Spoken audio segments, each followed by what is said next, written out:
Rieccoci insieme, sempre supportati come ogni venerdì dallo SPCGL del Veneto. In modo particolare in studio abbiamo il piacere di avere Pier Giorgio Carrer del Dipartimento Previdenza Provincia di Venezia, SPCGL, ben arrivato qui con noi. Buongiorno a tutti. Siamo collegati invece via Zoom con Giuseppe Di Girolamo della segreteria regionale SPCGL del Veneto. Ben arrivato anche con noi, segretario. Eccolo qua. Grazie, perfetto. buongiorno a tutti. Grazie, buongiorno a tutti. Ben arrivato. Allora, con loro parleremo ancora una volta, però era un po' di tempo che non lo facevamo, dei diritti inespressi, ovvero di tutte quelle situazioni che prevedono un riconoscimento di carattere economico delle agevolazioni, però se non viene fatta espressa domanda, ai noi non succede proprio nulla, soldi non se ne ricevono, quando mai? Se soldi allo Stato bisogna darli, assolutamente viene richiesto, ma anche se non viene richiesto ci prendiamo delle sanzioni. Al contrario, se in qualche modo lo Stato deve a noi dei soldi, bisogna sempre fare domanda, quindi essere informati. Non è una situazione banale, perché ci sono stati moltissimi casi, e relativamente a questo, per fare un po' riassunto delle situazioni in generale, io direi di partire con il nostro collegamento con Giuseppe Di Girolamo, perché con lei vorrei un po' fare il punto della situazione. Questi diritti inespressi cosa sarebbero? Quindi parliamo proprio in modo semplicissimo, perché poi abbiamo ricevuto diverse telefonate che ci chiedono esplicitamente di essere semplici. Certo, intanto lei ha detto benissimo, nel senso che sono delle prestazioni che spettano se non vengono superati alcuni limiti di reddito e che non vengono concesse solo perché bisogna farne esplicita richiesta. Dobbiamo anche dire che spesso riguardano le pensioni sotto i 1.000 euro lordi. Ecco, questo è l'altro elemento. Perché non vengono concessi? L'altra nota dolente perché sono pensioni basse. Sì, esatto, parliamo di pensioni basse, però attenzione, non facciamoci trarre in inganno, perché parliamo sì di pensioni basse, ma spesso i soldi che noi riusciamo a recuperare grazie alle nostre campagne che facciamo anche attraverso voi, sono molti soldini che riusciamo a recuperare. L'anno scorso parliamo di circa 3 milioni di euro, quindi non sono pochi soldi quelli che noi riusciamo a recuperare. Ecco, diciamo, perché non vengono concessi? Intanto, spesso perché non si presenta la domanda. Cioè le persone, purtroppo i pensionati, non sanno che per averne diritto bisogna fare domanda, una domanda esplicita.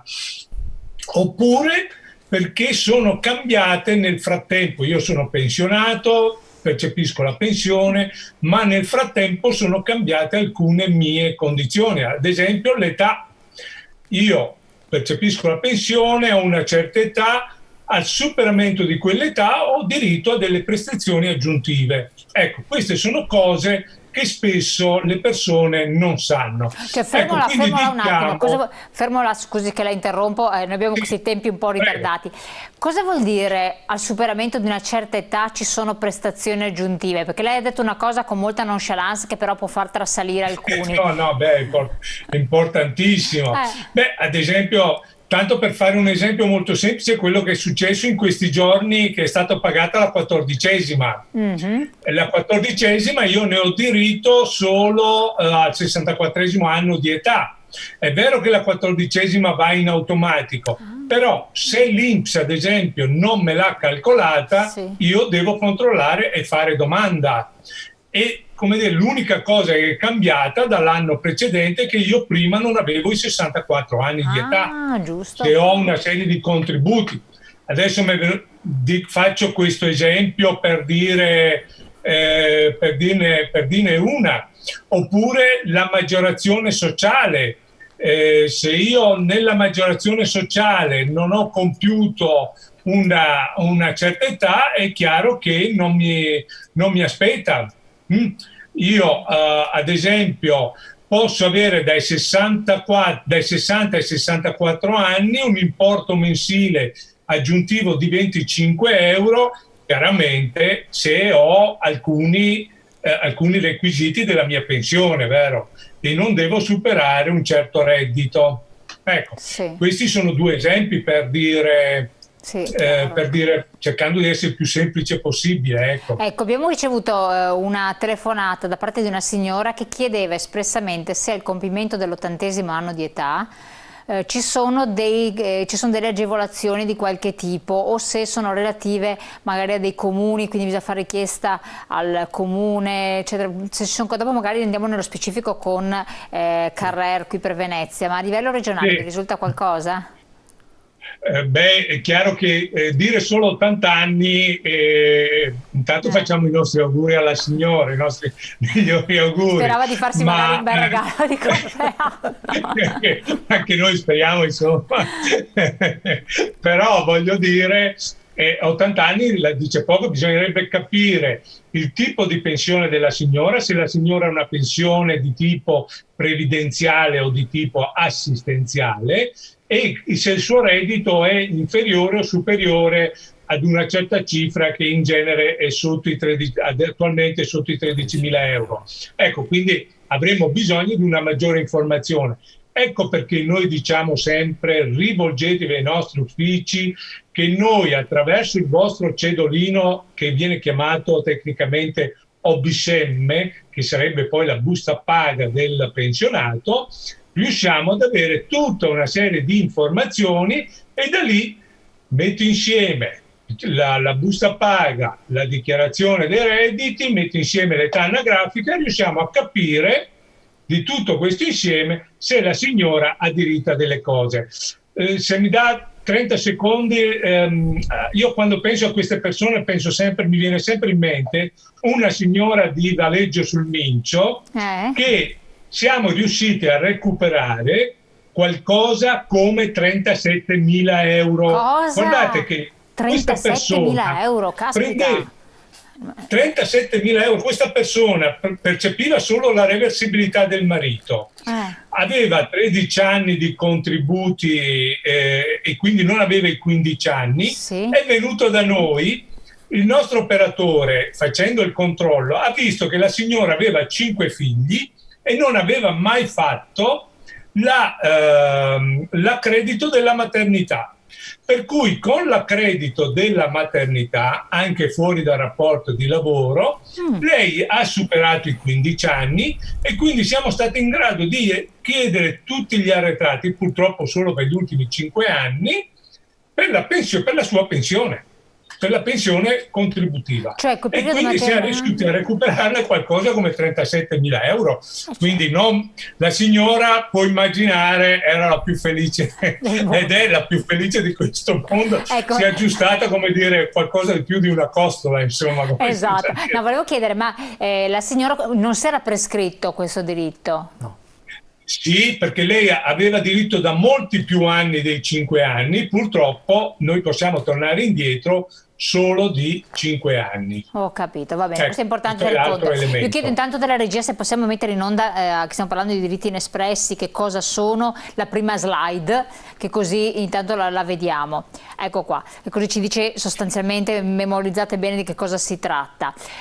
Faccio intervenire, fermo lì, non ci lasci Giuseppe Di Girolamo, assolutamente. per Giorgio Carrero. Qualche altra, cioè relativamente agli 80 anni, lei mi faceva cenno con la testa dicendo sì, c'è qualcosa per i comuni singoli, città metropolitane, possono prevedere agevolazioni ad hoc? Sì, allora ci sono intanto delle agevolazioni e dei riconoscimenti che sono legati all'INPS e per quanto riguarda le maggiorazioni sociali c'è una gradualità. 60 anni, fino a 60 anni si ha diritto a 20-24 euro al mese di integrazione di maggiorazione sociale, fino a 65 anni si ha diritto poi a un'integrazione attorno agli 80 euro e dopo i 70 anni si ha diritto a 125 euro di maggiorazione sociale. Quindi bisogna prestare attenzione perché spesso noi nel controllo delle pensioni vediamo che la persona magari ha avuto il primo step, i 24 euro, poi si è dimenticata di fare, perché ogni volta che c'è il passaggio di anzianità, quindi si passa dai 60 ai 65, bisogna rifare domanda. Rifarlo di nuovo? Perché purtroppo Ma le allora norme non prevedono l'automatismo del riconoscimento e addirittura è dolosa la cosa. Sì, la cosa è gravissima. Abbiamo chiesto più volte di cambiare questa situazione per rispondere in modo automatico, c'è tutto un ragionamento sulla semplificazione eccetera, perché stiamo parlando di pensioni basse, di pensioni attorno ai 500-600 euro.